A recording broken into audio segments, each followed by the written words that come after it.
কখনোই ভাইরাল হতে চাই নাই। বাংলাদেশে আছি, বাংলাদেশে থাকতে চাই। আমি কিছু আপলোড করলে যে ভাইরাল হয় ব্যাপারটা এমন মোটেও না। আমি প্যাজেন্টে যাওয়ার আগে অনেক আপলোড করেছি আমার প্যাজেন্ট সম্পর্কে, যে আমি যাচ্ছি, কই সেটা তো ভাইরাল হলো না।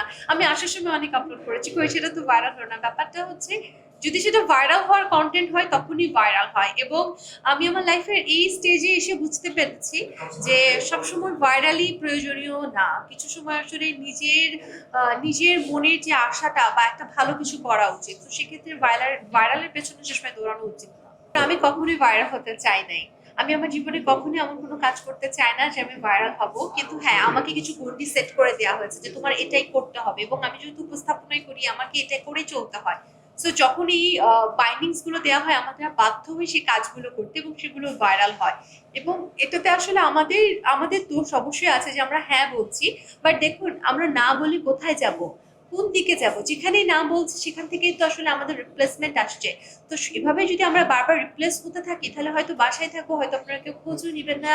এবং দিন শেষে এই কাজটা করেই তো আসলে নিজেদেরকে চালাতে হয়। তো হয়তো কাজ না হলে নিজেরাও চলতে পারবো না, শুধু শুধু সেখানে আর্থিক অনটন আসবে এবং অনেক ধরনের দুশ্চিন্তা আসবে। সো আমরা একসময় বাধ্য হই কাজ করতে।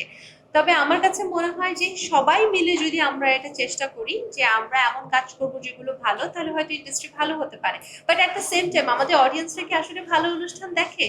অডিয়েন্সরা হয়তো বলে যে আমরা ভালো অনুষ্ঠান দেখতে চাই, ভালো অনুষ্ঠান হচ্ছে না।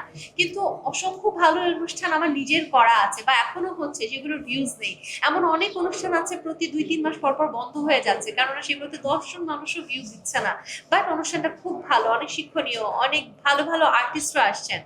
তা আমরা কোথায় যাব বলুন? দিন শেষে আসলে যারা এই শো বিজনেসটা করছে, শো বিজনেসে আছে, তারা তো দিন শেষে ভিউজ চাচ্ছে। যদি ভিউজ না হয় তাদের তো কোনো লাভ হচ্ছে না। তা আমরা কোথায় যাব বলুন? আমাদের প্যাজেন্টের এবছরের যে থিম ছিল ডাইভার্সিটি এডিশন, অর্থাৎ আমরা বিভিন্ন দেশের কালচার সম্পর্কে বেশি নিজেদেরকে এনরিচ করার চেষ্টা করেছিলাম। গ্ল্যামার ওয়ার্ল্ডে তো ডেফিনেটলি এটা একটা আমাকে বুস্ট দিচ্ছে।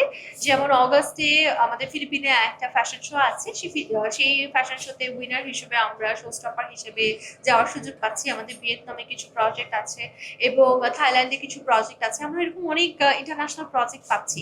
এখন সেই প্রজেক্টগুলো করছি কি করছি না সেটা আসলে নিজেদের উপর বর্তায়। বিকজ আমি বাংলাদেশে আছি, বাংলাদেশে থাকতে চাই। আমার এখানে সংসার আছে, আমার শ্বশুর বাড়ি আছে, আমার একটা ফ্যামিলি আছে, এবং একই সাথে উপস্থাপনা করি। আমরা যারা উপস্থাপনা করি আমরা চাইলেও ৩-৪ দিনের বেশি আসলে ছুটি নিয়ে বিদেশে পাড়ি জমাতে পারি না।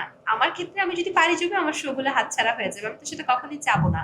তো সেক্ষেত্রে আমি জানি না যে আমি আসলে ইন্টারন্যাশনাল কাজগুলো কতটুকু করতে পারবো। ইন্টারন্যাশনাল কাজ করার ইচ্ছে সবারও থাকে, আমারও আছে। তবে সেটা সবকিছুকে মেনটেন করেই করতে হয়। হ্যাঁ, গ্ল্যামার ওয়ার্ল্ডে একটা সুযোগ পাচ্ছি, বাট কতটুকু সেটা আমি কাজে লাগাতে পারবো আমি এই মুহূর্তে সেটা বলতে পারছি না।